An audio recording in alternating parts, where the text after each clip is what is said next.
ہمارے ایک بہت قریبی دوست تھے، آفیسر تھے. انہوں نے ایک مرتبہ اپنی بیٹی کا قصہ خود سنایا. نام بتانا مناسب نہیں ہے، بس آفیسر ہی سمجھ لیجیے. وہ مجھے کہنے لگے اللہ نے مجھے اتنی خوبصورت بیٹی دی، اتنی خوبصورت بیٹی دی کہ لاکھوں میں نہیں کروڑوں میں اتنی خوبصورت بچی کوئی نہیں ہوگی. کروڑوں میں اتنا دودھ کی طرح اس کا سفید رنگ، اتنے پیارے اس کے بال، اتنا خوبصورت اس کی آنکھیں، جو اس کو دیکھتا تھا لٹو ہو جاتا تھا. ہر عورت اس کو آ کے دیکھتی تھی. کہنے لگا کہ میرے گھر میں عورتوں کا، محلے کی عورتوں کا مجمع لگا جاتا تھا. عورتیں کہتی تھیں کہ اس کے گھر کے قریب سے ہم گزرتی ہیں، ہمارا دل چاہتا ہے ہم اس بچی کو دیکھیں، ہم بچی کو دیکھنے کے لیے آئے ہیں. کہنے لگی وہ بچی ذہین بھی اتنی تھی کہ بلا کی ذہین. اس کو میڈیکل میں داخلہ مل گیا اور وہ میری بیٹی ڈاکٹر بن گئی. اور ڈاکٹر بھی ایسی کانفیڈنٹ تھی کہ سرجن ڈاکٹر بنی. کہنے لگا خوبصورت بھی تھی اور قابل بھی تھی، سرجن ڈاکٹر بھی تھی. اس کو ہاسپٹل میں ایک بہت اچھی جاب مل گئی. اب جب اس کی عمر 28 سال ہوئی تو میں نے اس کے لیے رشتے ڈھونڈنے شروع کیے. کہنے لگے رشتے کا نام لینا تھا کہ رشتوں کی تو بھرمار لگ گئی. ہمارے پاس اس بچی کے لیے 100 رشتے تقریباً آئے. اب ہم میاں بھی پریشان تھے کس کو ہاں کرے اور کس کو نہ کرے.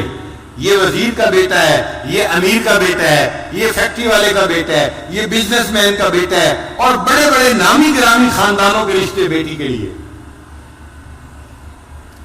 ہم چاہتے تھے کہ کوئی رشتہ فائنل کر دیں، مگر میری بیٹی کے اندر عجب اور تکبر بہت تھا. جو رشتہ آتا وہ کوئی نہ کوئی اس کے اندر عیب نکال دیتی. یہ لڑکا تو دیہاتی نظر آتا ہے، میں اسے شادی نہیں کروں گی. اور کئی مرتبہ کہتی لڑکا تو ٹھیک ہے، ڈاکٹر ہے، مگر اس لڑکے کی ماں دیہاتی ہے، میرا گزارا نہیں ہوگا. لڑکے کی ماں دیہاتی ہے، اس پہ رشتہ نہ کر دیتی. کہنے لگے کہ 2-4 سال تو اسی طرح گزر گئے.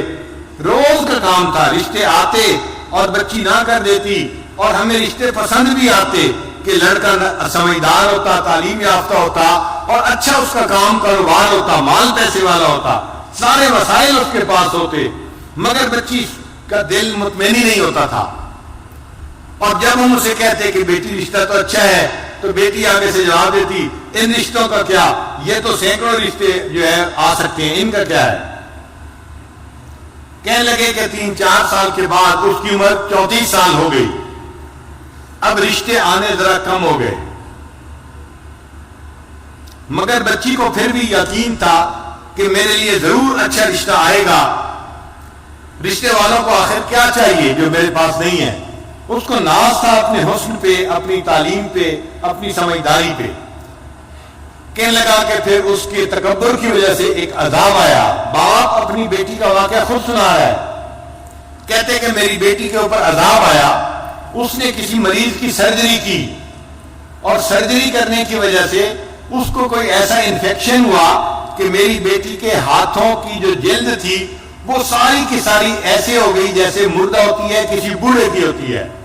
اب بچی خوبصورت ہے، نوجوان ہے، مگر دونوں ہاتھوں کی جلد جو ہے وہ ایسے ہے جیسے کوئی 90 سال کا بوڑھا ہوتا ہے. ہاتھ بدنما بن گئے. اب وہ اپنے ہاتھوں کو ظاہر بھی نہیں کرتی تھی. اب رشتہ دیکھنے والے آتے تو وہ ان کے سامنے آتی تو اپنے ہاتھوں کو اپنے دوپٹے میں چھپاتی تھی. تو لوگ بھی پریشان ہوتے کہ یہ ہاتھ کیوں نہیں دکھا رہی. اور جس کی نظر پڑ جاتی تھی ہاتھوں پہ وہ رشتہ جو ہے ریجیکٹ کر کے چلے جاتے تھے. اب جب رشتے ریجیکٹ ہونے لگے تو میری بیٹی کو فکر لاحق ہوئی. کہنے لگا کہ پھر پریشان ہوئی.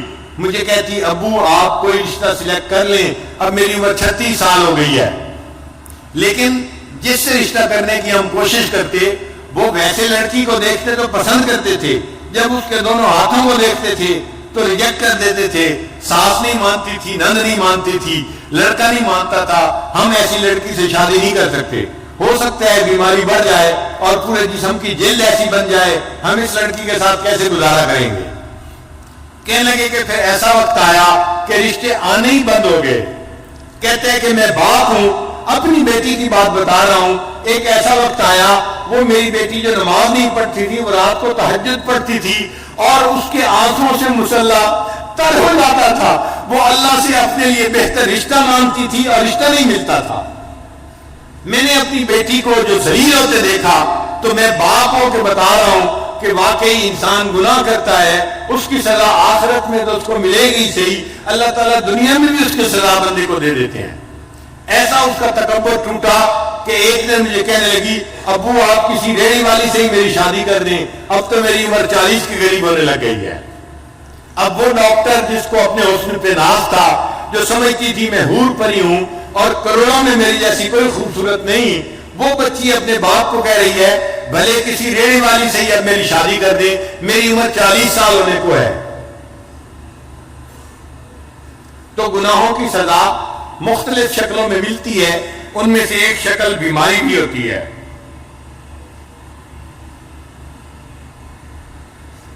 اور ایک شکل ہوتی ہے کہ انسان کو اللہ تعالیٰ لوگوں میں بے عزت کر دیتے ہیں, لوگوں کے دل سے اس کی عزت نکال دیتے ہیں.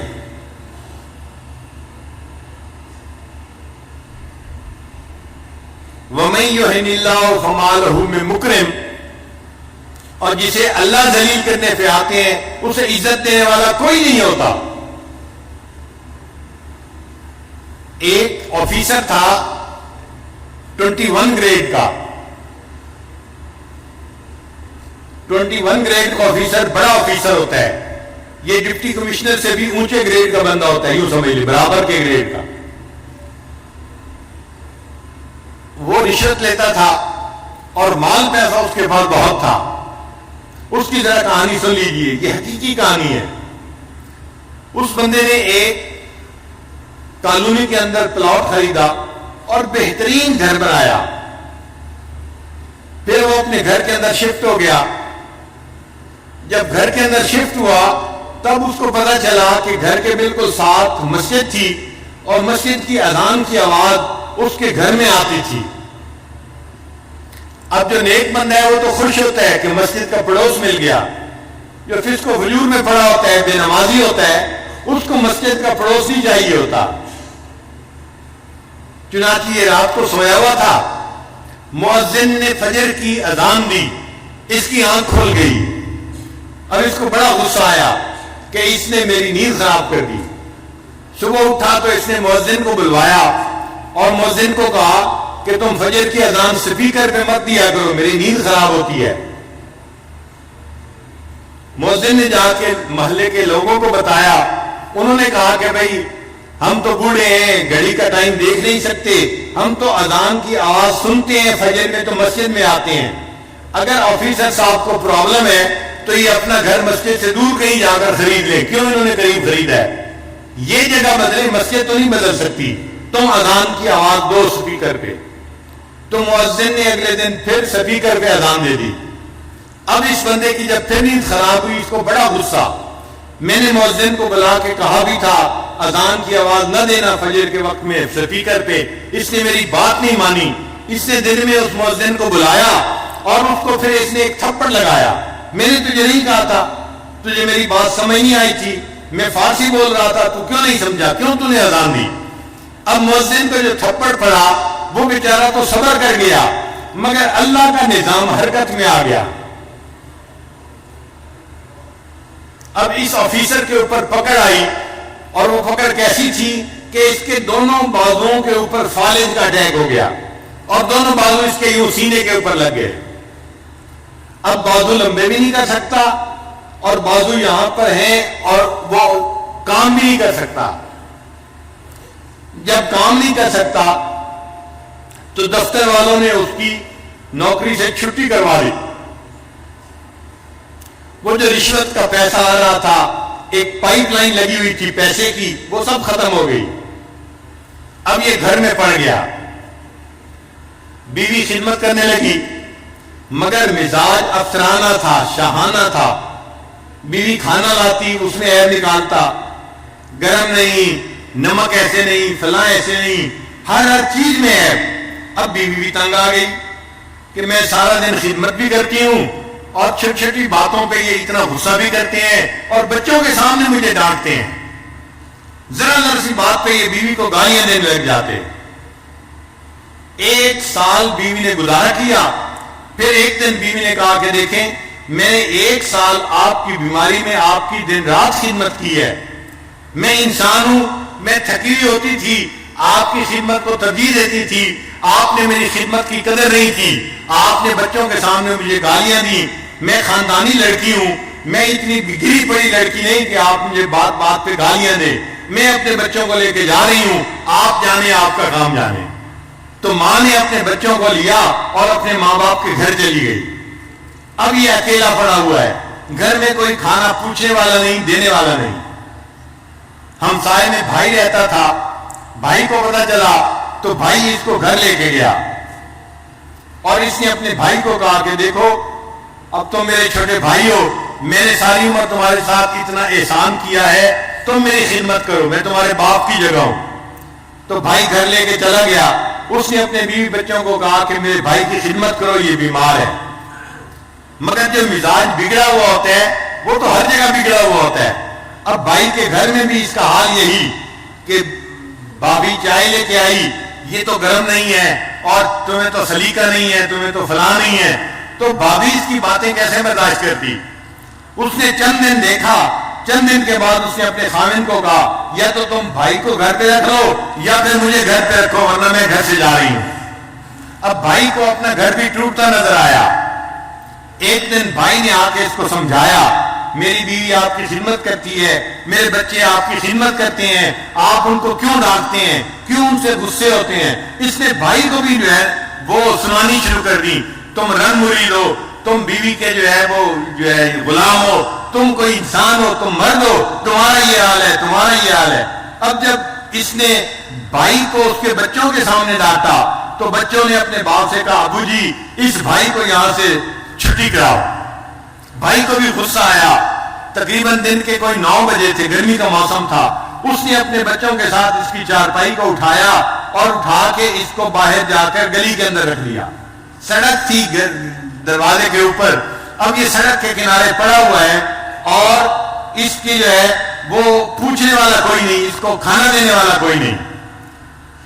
جب سورج اور بلند ہوا تو گرمی بھی تھی, پسینہ بھی تھا, اور اللہ کی شان دیکھیں اس دوران اس کو ٹانگوں پہ فالج ہوا اور اس کی ٹانگیں بھی جیسے ہاتھ سینے پہ لگے ہوئے تھے, ٹانگیں بھی سینے کے ساتھ لگ گئیں. اب یہ گوشت کا لوتھڑا بن گیا, نہ ہاتھ ہلا سکتا ہے نہ پاؤں ہلا سکتا ہے, صرف دیکھ سکتا ہے, بول سکتا ہے. سڑک کے کنارے پڑا ہوا ہے. اب اس کو بھوک لگی ہوئی ہے کیونکہ 1-2 دن سے اس نے کھایا نہیں تھا. اب جب اس نے آتے جاتے لوگوں کو دیکھا تو لوگوں سے بھیک مانگنی شروع کر دی. اللہ کے نام پہ مجھے دے دو, میں بھوکا ہوں, مجھے بہت بھوک لگی ہوئی ہے. جس اللہ کا نام سننا اس کو گوارا نہیں تھا, اذان ہوتی تھی اس کی نیند خراب ہوتی تھی, آج سڑک کے کنارے پڑے اسی اللہ کے نام پہ لوگوں سے بھیک مانگ رہا ہے, مجھے اللہ کے نام پہ کچھ دے دو. ایک کالج کا لڑکا جا رہا تھا, اس نے اس کو 10 روپے نکال کے دیے. یہ کہنے لگا بچہ میں اس 10 روپے کا کیا کروں گا, نہ میں چل سکتا ہوں نہ آ جا سکتا ہوں, مجھے تو بھوک لگی ہے, روٹی لا کے دو. اس نے روٹی غریب سے خریدی اور لا کے دی. جب روٹی لا کے دی اس نے تو یہ کہنے لگا کہ میں اپنے ہاتھ سے تو روٹی توڑ کے کھا نہیں سکتا, آپ پلیز مجھے روٹی کھلا بھی دیں. وہ لڑکا کہنے لگا مجھے تو کالج جانے اور دیر ہو رہی ہے, میں نے روٹی لا کے دے دی, اب کھلانے کا ٹائم تو میرے پاس نہیں ہے, میں یہ روٹی رکھ کے جا رہا ہوں. جب اس نے روٹی زمین کے اوپر رکھی تو یہ سوچنے لگا کہ زمین پہ رکھی روٹی تو میں اٹھا کے کھا نہیں سکتا, نہ ہاتھ کام کرتے ہیں نہ پاؤں کام کرتے ہیں. تو یہ اس لڑکے کو کہنے لگا زمین پہ روٹی نہ رکھیں, مجھے پکڑا دیں. اس نے ہاتھ میں پکڑانی چاہی, اس کے ہاتھ کی انگلیاں ہلتی نہیں تھی, یہ ہاتھ میں روٹی نہیں پکڑ سکا. پھر کہنے لگا اچھا تم مجھے میرے پاؤں میں روٹی پکڑا دو. اس نوجوان نے اس کے جو پاؤں تھے سینے کے اوپر رکھے ہوئے, اس کے انگوٹھے اور انگلی کے درمیان روٹی ڈال دی اور اس نے اس کو تھوڑا سا گرپ کر لیا. اب پاؤں سے روٹی پکڑی ہوئی ہے اور منہ سے نوچ کے اس کو کھا رہا ہے. جس اللہ کی نافرمانی کرتا تھا اس اللہ نے دکھا دیا, دیکھو جب میری سزا آتی ہے تم سڑک کے کنارے کتے کی طرح اپنے پاؤں سے روٹی پکڑ کے منہ سے نوچ کے کھاؤ گے۔ یہ وہ آفیسر تھا جس کی بڑی عزت تھی، بڑا مال تھا، بڑا اس کا مکان تھا، بڑی گاڑی تھی، اور آج سڑک کے کنارے پاؤں کی انگلیوں کے درمیان روٹی پکڑ کے یہ اپنے منہ سے اس روٹی کو نوچ کے کھا رہا ہے۔